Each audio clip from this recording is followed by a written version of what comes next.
Tonight, how to fight your way out of darkness and into joy. Between Breaths, a story of anxiety, addiction, and hope. Hello, everyone. I'm Elizabeth Vargas, here behind the scenes of 2020, because tonight I want to take you behind the scenes of my life. I have said before that I am an alcoholic, but I've never told you the details of what it did to my life.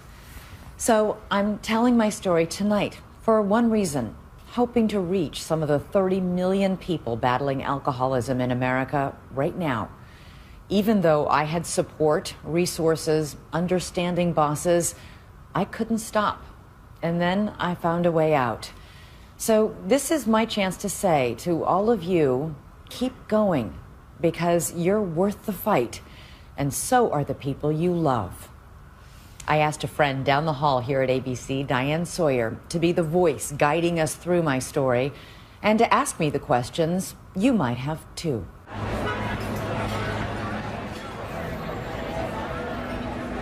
When you're walking up the street and it's a beautiful evening and all the people are out at the sidewalk cafes and wine bars enjoying these lovely, beautiful glasses of wine, I don't look at them and think, I want one. But I look at them and I think, I miss that. I miss that time when, you know, it felt so innocent and romantic. But that's just me romanticizing something that turned out to be really monstrous for me. Oh, did you get her the lemon water? I did. Okay. As Elizabeth said, she asked me to come to her home to hear the story she is telling for other people living in the shadows, the story of her life she has not told before. Hi, yes, come in. We're gonna sit over here. It's like family. Yeah, exactly. On the walls in her home, pictures of the two sons at the center of her life. Sam, now 10, Zachary, now 13. And also a photo of a journalist at the top of her field. For decades, a network correspondent and anchor. Tonight we're taking you on. She was known for her strong reporting around the world. I'm Elizabeth Vargas in Baghdad, here in Perugia, Italy. Return here to Jerusalem, so you don't agree with that. Tough interviews and seeking out people whose stories have been forgotten. There she was, relaxed on Good Morning America. We're breaking it And so steady in live breaking news events. Elizabeth Vargas is here. She took over the anchor chair from Peter Jennings on 9/11. Thanks, Elizabeth, very much. This is, as Peter just said, ABC News continues. So here we are, two TV news colleagues who work down the hall from each other, getting ready to go on camera. Only one of us was about to open the door on a secret life, the one that was pulling her into the darkest depths of the ocean.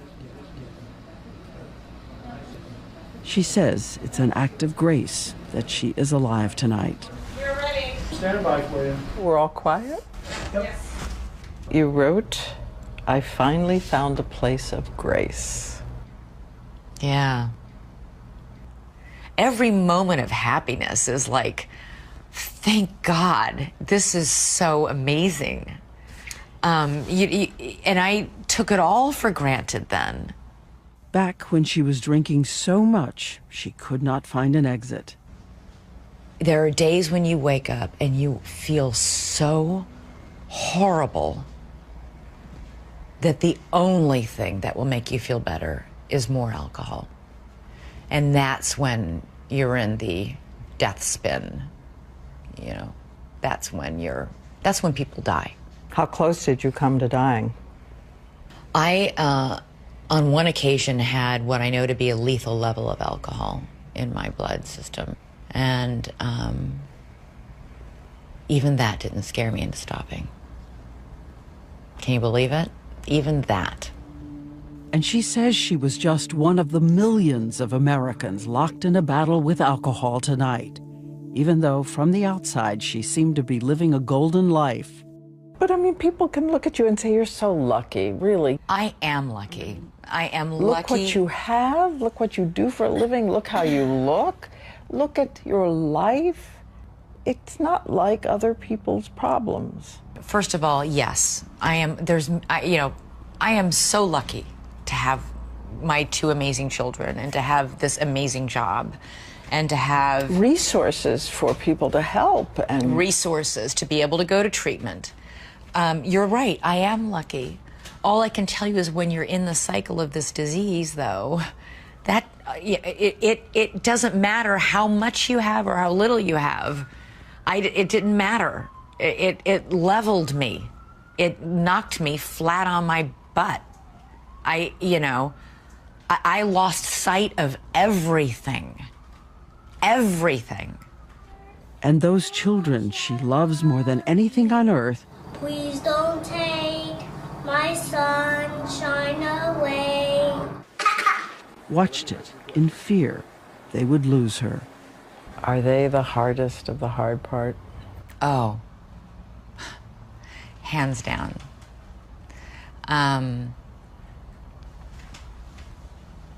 Yeah, that's, I don't know if I will ever forgive myself for hurting them with my drinking, ever. And I have to find a way to not, I don't know if I'll ever forgive myself for that. And so she says that is why she's talking tonight. And she's written a book for all the millions of people like her and their families locked into this same wrenching journey. She writes, we are your wives, your mothers, your daughters, your sisters, your children, your colleagues, your employees. All of them once just children with no idea what was ahead. Like the shy, curly-haired little girl. She says she was an Army brat whose family had to move through 14 homes, 9 Army bases, 8 schools. She says when she was still very small, she started suffering from daily profound anxiety, even panic attacks. But with Army discipline, she willed herself to hide her fear and panic from everyone else through college. Police say both men. And then starting as a local reporter out west. And because I'm basically so insecure and anxious and afraid, I never, ever in my life learned to reach out for help. Ever. And it was in local news that for the first time, she says, she found a kind of magic potion that helped with her anxiety. After work, the news team headed out to the bar, and a couple of glasses of wine became her new best friend. It was like, I finally feel relaxed. I think I wrote this in the book. Everybody looked prettier and smarter and was more interesting, and me too. All my insecurities would sort of fade back. And tonight, this staggering statistic. Nearly 63% of women in trouble with alcohol say they are fighting anxiety. More on that dramatic connection later tonight. But as her story begins, Elizabeth Vargas says she was just a social drinker who had no idea that alcoholism would slowly take over her body and her life. Later in the broadcast, she'll show you the indelible evidence of her dangerous destination. It was captured on camera. There's a real temptation when you've, to whitewash what you did. It wasn't as bad as everybody says, or it wasn't as bad as I remember. And for better or for worse, I have recordings of myself on TV and audio recordings that remind me how bad it was. Coming up next, a network anger begins a secret life that will nearly destroy everything until she finally makes her way back to joy and hope.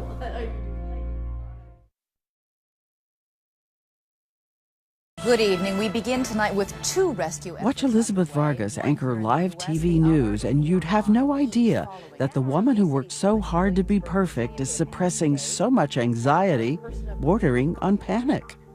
I mean, I remember anchoring the evening news, and every single night when Michelle, and I love Michelle, the floor manager, when she would count down, I hated it. 2 minutes. 2 minutes! And, my heart would start pounding. 1 minute!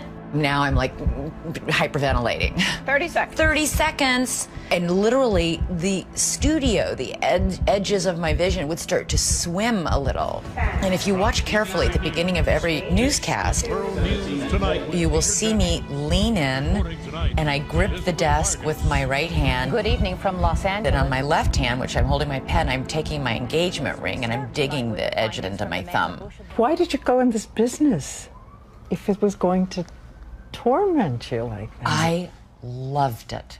I still love it. I love telling people stories. And 14 years ago, she found someone who helped. Her new husband, singer-songwriter Mark Cohn. They married in 2002. You know his song, Walking in Memphis. When I was walking in Memphis. And her favorite song, Medicine Man. I love that song. For the first time, she confided to someone her deep insecurities. He calmed her anxieties by singing her to sleep. But even before they married, he noticed she was also drinking at night. He thought I drank too much. And I remember him, he was angry when he said it, and grabbing my arm and saying, "You have a problem with alcohol." And that just made me really mad. But it also got her attention, and she says she did control her drinking as she took care of son Zach, then son Sam, and continued to work hard at her job, once even through a miscarriage. And after the death of our legendary Peter Jennings in 2005, she and ABC's Bob Woodruff were named co-anchors of World News Tonight. But 27 days after the broadcast began, Bob was almost killed by an IED explosion in Iraq. It was devastating, devastating to everybody who worked there, and I felt like I was in a hurricane of life. She says she tried to continue alone, carrying the mantle of the broadcast as solo anchor. But after a few months, This is my last broadcast as co-anchor of World. she was replaced by senior anchor Charlie Gibson. I was demoted. No sugarcoating it. That's what happened. She's written she understood why he was given the job, but because she had tried so hard, she felt like a failure. And add to that, over the years, the exhaustion of all the travel, trying to be a good mom, and the big financial responsibility. So she started to turn back to her old friend, white wine, as consolation. And this time, a red flag of problem drinking. She began keeping the amount a secret. I would stop on my way home from work, you know, and have a glass of wine or two at a bar, and then alone, feeling really pathetic. You know, I would actually pretend to talk to somebody on my cell phone. Oh, it's okay. Oh no, I'm just here waiting for you. No problem. Take your time. I'll be right here. You know, like this whole facade, and pop a couple Altoids and hope you didn't come in breathing white wine fumes when you greeted the kids. But as time goes by, her husband seems to be pulling away. Her glasses of wine at night are becoming entire bottles, and he knows. And it made all the real problems we needed to discuss and work through frivolous in comparison. You know, what do you want to talk about? Why don't you ask me about how my day is? Or why, you know, why aren't you support me more? Why are you drinking 2 bottles of Chardonnay every night? You know, I've just gone and changed the narrative in a pretty dramatic and destructive way. At the end of her glamorous day at work, she would head into the bathroom sink, where she's hiding bottles of wine. Looking at myself in the mirror, thinking, this is who I am. Sneaking into my own bathroom to gulp down, you know, from my toothpaste cup, you know, a half cup of wine so I can get through another hour feeling good. Soon another red flag, uncontrolled binges on vacation. Her sister Amy had no idea that Elizabeth had a problem with drinking until they took a holiday trip together with their kids, the summer of 2011. It was in the middle of the afternoon and she was drunk. And she told me that she drinks too much because she was so unhappy. Amy tries to intervene, but Elizabeth insists she can handle this on her own. She's not an alcoholic, she's just having a rough time. And after all, she is still flawless at work. Then, a year later, 2012, another family vacation, this time with Mark and the boys in Florida. That was our big vacation, and my idea of a vacation was to empty the minibar by drinking everything in it. At one point, her younger son Sam comes into the hotel room. I was drinking and sleeping. And I do vividly remember, like, one afternoon, Sam standing by my head in the bed saying, "Mommy, when are you gonna get up?" And I remember I could smell the sunscreen and I could feel the heat from his little body, because he'd just come in from the beach. And, you know, I would die for my children, Diane. I wouldn't give a nanosecond's worth of thought to die for my children, to kill for my children. But I would die for my children. But I couldn't stop drinking for my children. Ahead, her first attempt to reach out for help, and the day she almost dies and a stranger saves her life.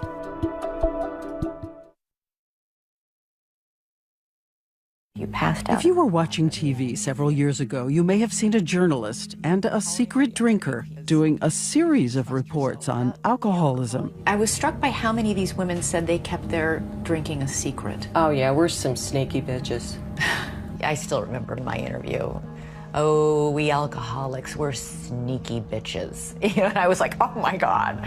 But she's right. That was an interview with Mary Carr, the brilliant professor and author, and Elizabeth says afterward she impulsively asked Carr to lunch. I was so nervous to even tell another alcoholic this. And I said, I think I might be an alcoholic. And she said, "I am so sorry. I'm so sorry you're going through this." Carr offers help. Elizabeth resists, though she says she never forgot the powerful kindness of Carr's words. Because so few people tell an we all look at the alcoholic with revulsion and like, get it together, for God's sake. Ugh, what is wrong with you? And that just makes you feel so horrible about yourself. It was only after that Florida vacation in 2012 that Elizabeth Vargas decided her drinking was enough of a problem. She would tell her bosses that she had a medical issue, but secretly she was making a visit to her first rehab facility, where the minimum stay is usually 30 days. I was so deluded and in denial that I convinced them to let me come for just 2 weeks. Crazy. Yeah, crazy. Denial's a big part of my story. Crazy. A few weeks after leaving, she starts drinking again. As she returns to work, this is the moment Elizabeth is about to cross another bridge toward the disease. In the past, she had always been able to keep a firewall between her private drinking and her professional life. The firewall will now begin to crumble. I looked at myself on that shoot and I looked horrible. She's always had hangovers, but they used to go away. But now, the chemistry of her body so changed by alcohol, it's created a cycle of demand. It's a bad, bad place to be. Your heart doesn't feel like it's beating, it feels like it's fluttering. And it's not even like your hands are shaky, your entire body is shaky. You're shaky inside. And the only thing that would stop it would be to drink some more. And as you watch what happens next, we have something important to point out. There are no scenes of Elizabeth Vargas ever drinking on live TV at ABC News. Her drinking creeps into her work when she is recording on video. I drank that day because I was shaky, it was horrible. It was an interview with a famous singer. Remember, for 30 years, Elizabeth Vargas had always been so crisp and in control.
She has the car stop.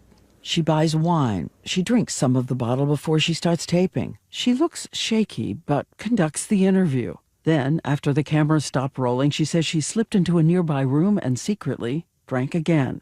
And what happens next will be the moment that forces her to confess addiction to her bosses at ABC. She gets in a car to be driven home, fastens her seatbelt, and that, she says, is the last thing she remembers.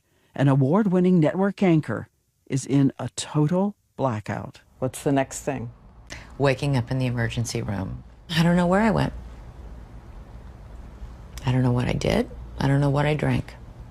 I drank enough to have a lethal blood alcohol level. What was it? 0.4. 0.4 is the blood alcohol level that doctors say killed singer Amy Winehouse. At least 2,300 Americans die each year from exactly this kind of alcohol poisoning. The central nervous system can shut down. Your heart can stop. So what was it that saved her? We know that she was seen wandering near a park, this park, Riverside in New York. Late afternoon, still daylight. You don't know how you got to Riverside Park? Nope. And she says, according to her husband, the stranger, a woman, was driving by and saw the unsteady person in high heels and work clothes. A woman saw me, said, would you like a ride home, I guess? I don't know. I told her my address. I was able to tell her my address. So a complete stranger sees you. She said she saw some men nearby that she didn't like the look of, who might have been at that point probably seeing me as a vulnerable person. And she brought me back here. And at that point, I was apparently unconscious. Unconscious in the lobby of her apartment building. Maybe somebody seeing this will help you finish the portrait of that. Yeah, you know, part of me is almost afraid somebody will. You know, it's like, it can be very difficult to confront. Her husband, Mark, races down and calls 911. The woman who had brought her there leaves a card with her phone number. Later, Elizabeth calls, but the call is not returned. So all she knows is that out there somewhere tonight is an anonymous stranger who had the kindness to stop and save a life. And she stopped. And she stopped. God bless her. And coming up, the day her secret life comes crashing down. And the answer to questions so many families are asking. How did I drink normally for decades and then all of a sudden it fell off the cliff? In 2012, after that terrifying lost afternoon, that blackout, Elizabeth Vargas finally calls her boss at ABC to tell him she needs to seek treatment for addiction. I was too embarrassed to tell him that it was just alcohol because I thought it was so unfeminine. Unfeminine? Like, to be a drunk is just like, you know, even now I have a hard time saying that word. So I told him alcohol and Ambien. With the support of ABC, she goes back to that rehab facility for a full month. And while there, she met this man, Earl Hightower, one of the nation's leading experts on alcoholism, intervention, and recovery. He says instantly he saw she'd made a career of hiding her fears and resisting help, and she wasn't ready to face the truth. I just thought, this is the kind of woman that really, nobody is going to get this woman sober. There's no way we're going to sit down and go, look, here's the deal, and she's going to go, oh, okay. Really? He tried to wake her up, warning she's an alcoholic and cannot drink safely. God, you had me, like, nailed. But back then, she was sure it was impossible she was an alcoholic since she had no immediate family history. She didn't know, as we said, heavy drinking alone can lead you into a cycle of the full disease. This is Dr. Deirdre Roche of the National Institutes of Health. She's program director at the institute that studies alcoholism. Elizabeth asks her how the heavy use of alcohol actually alters the chemistry in your cells and the structure of your brain. Heavy drinking over time hijacks certain processes in the brain, the physiology of the brain, so that it begins to crave alcohol just to feel normal. Just to feel normal. No longer drinking for the enjoyment of it, just to feel okay. If you check our website, you'll find a link to the 11 questions that help you gauge if you have a problem with alcohol. Only half the risk comes from any family history. I wrestle with, was I born an alcoholic? Did I become an alcoholic? When did I become an alcoholic? What's an alcoholic versus a problem drinker? I can answer all those. It doesn't matter if you were born an alcoholic or if you became one. You are one. And something else tonight, that growing body of evidence about the link between alcoholism and anxiety, especially among women, is causing some experts to broaden their approach to treatment and recovery. How many here also have anxiety? Very bad. All of us. Oh my God.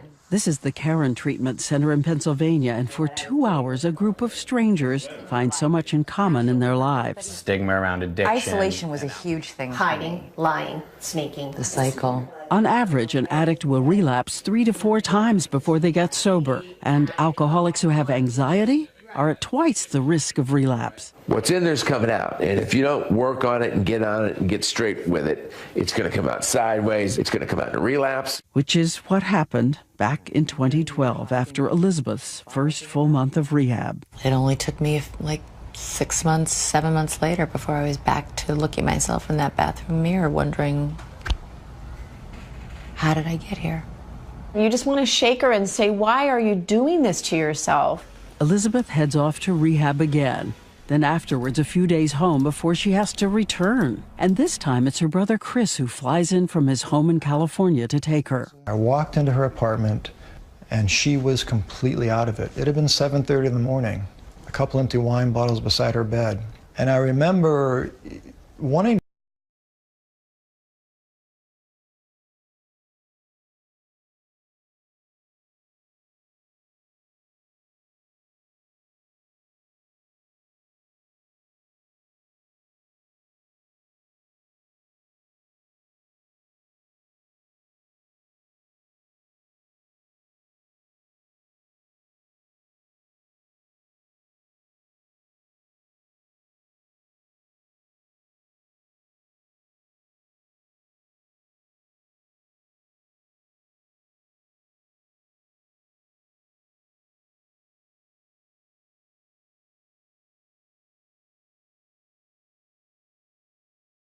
who's going to help the medicine man. He can't save her from herself no more.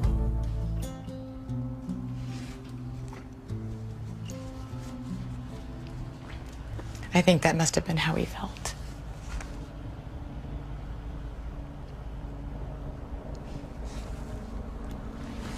Because he couldn't save me. I could only save me. Her favorite song, now the soundtrack of so much regret. And it's about him being unable to help her. And coming up, the tape of herself she could not bear to listen to until the day of this interview. And for everyone who hits rock bottom, the promise you can turn towards hope.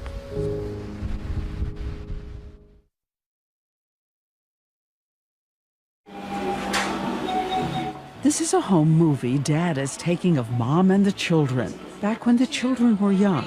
Back before they watched her fade into the alcohol that was carrying her away.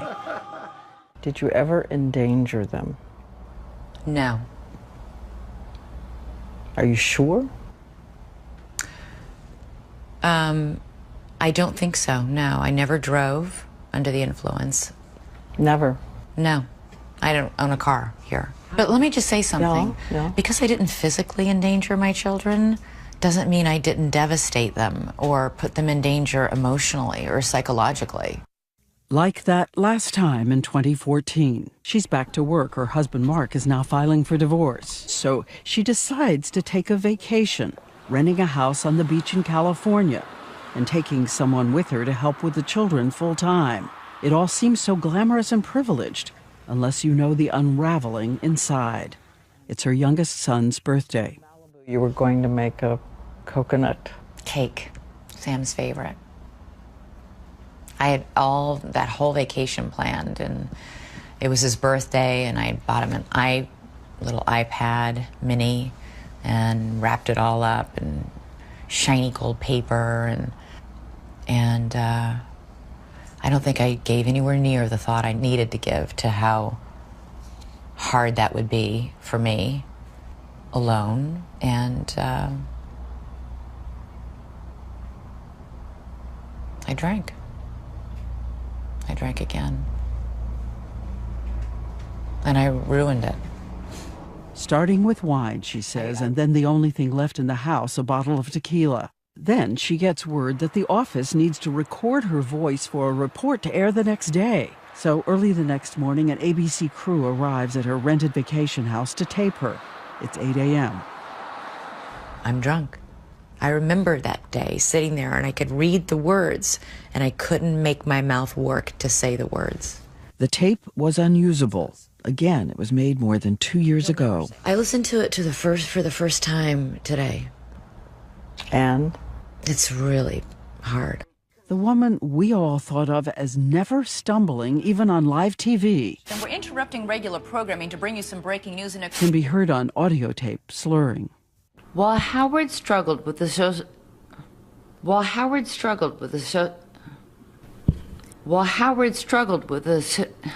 I can't say it.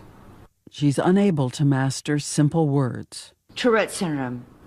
Tourette syndrome. I hear the struggle. I hear the alcohol. I literally felt sick to my stomach, but I'm glad I listened to it. Why?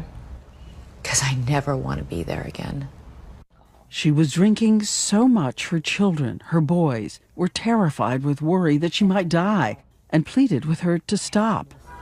3,000 miles away, her bosses at ABC are alerted urgently that Elizabeth is drinking again. She's coherent enough to call her sister and say, "I'm in trouble." And it was the first time that she called and said, "I need help." And I'll never forget that.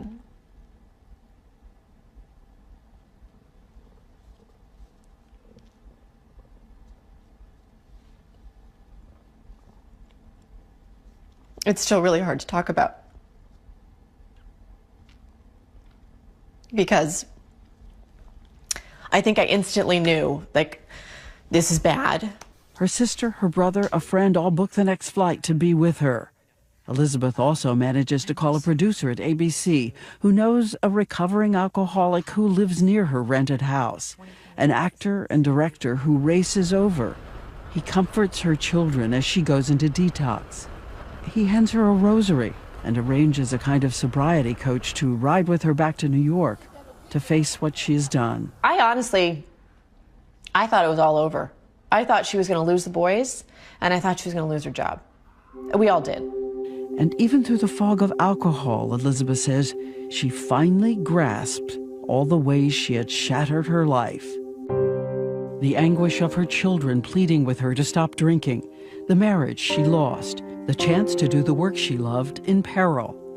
She says in this moment, she was buckled to her knees by the unbearable shame. Ashamed, humiliated, a lot of pain, you know. Wreckage. A lot of wreckage in its wake. This woman, who says she spent a career trying to hide any weakness, finally decides to give up and reach for help. And you get help. Yeah, and you get help. Then you can fight. ABC News agrees to give her one last chance. Thank God they gave me one more chance. Thank God. She makes a calendar of all the days she was in fact drunk and what that did to those around her. She says she was shocked out of denial. And she began apologizing to her colleagues who had to redo their work because of her drinking. She apologizes to the family who gave up so much of their lives to try to help her, and to the husband who agreed they would have joint custody of the children.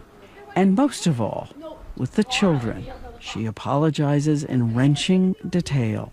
You can't just say, "I'm sorry. I'm sorry I hurt you," and then, leave it at that. I'm sorry I drank. I'm sorry I scared you. I'm sorry that I wasn't there for you. I'm sorry I fell asleep and missed your recital. I'm sorry. I'm so sorry. And she says it's her promise to them to spend every day of her new life trying to be the mother she always wanted to be. What is it you most want your children to say? What's the thing you'd most love to hear from them?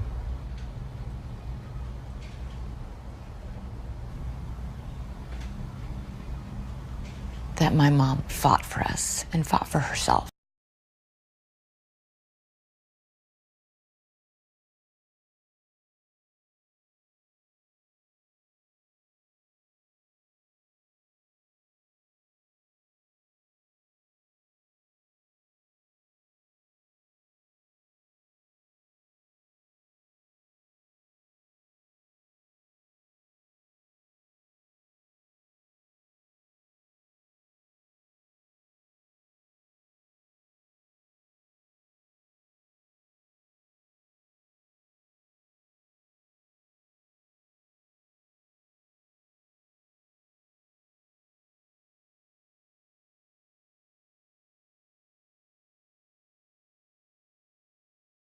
She loves. Hi, Tim. I'm Elizabeth. The breaking news reports. And now, the personal story she hopes will help someone else. It has been more than 2 years since she pulled herself back from that abyss.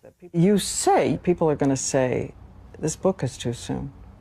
Oh, I'm sure. You haven't been sober long enough for this book. Could they be right? You know, sure. But when's the right time?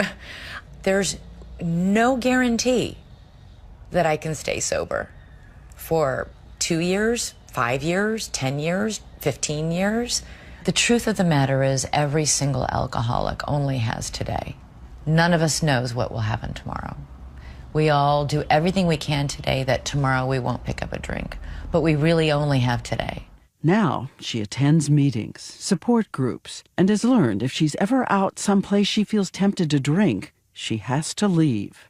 And she also makes time for meditation to tame all that old anxiety. Do you still have triggers? Hunger, anger, loneliness? Hungry, angry, lonely, tired. For me, Tired. Anger. Right.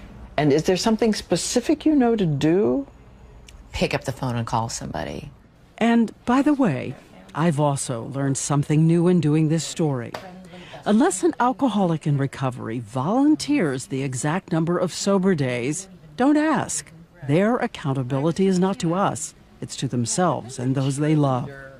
But you don't count the days of sobriety, or do you? I do, but that's something I keep to myself. Why? If I were to talk about it openly, like on national television, it feels like I jinx myself in a way. I don't know. And today, that woman who used to be so afraid of showing any imperfection says she likes to begin each day with an anthem to humility and acceptance. It's a song by Leonard Cohen, a prayer for the broken places and the light that can shine through. From this broken hill, I will sing to you. There's a favorite saying I heard that was, when you pray to God, there are 3 answers. And one is yes, not now, and I have something better for you. If there is a choice. So the sun is going to be setting on us here. Yeah. Yeah. Another good day. And you know what? At the end of the day, when I'm in bed, it's another thank you, God, for this day. If it be your will. And I am so thankful for all these new days and all of your encouragement. And for everyone watching, we did want to say, if you think you have a problem with alcohol, or if you know somebody who does, you can go to our website at abcnews.com and get all the resources for help. And I want to remind everyone that your book is in the stores next Tuesday, and it is called Between Breaths. And along the way, you told me that in this journey, it meant so much to you to get voicemail messages from your friends. We want you to know we have a few new ones for you tonight. That is so nice, and they did mean so much to me. So send messages of support to the people in your life as well. Please do. We'll be there reading them, and we say good night. I'm so proud of you. That took a lot of courage. You should be proud. You rise. We are rooting for you every single day. I've always been behind you and in front of you 100%. Love you. I love you. Thank you so much for what you're doing. And we know how much those boys love their mom. and we love you too.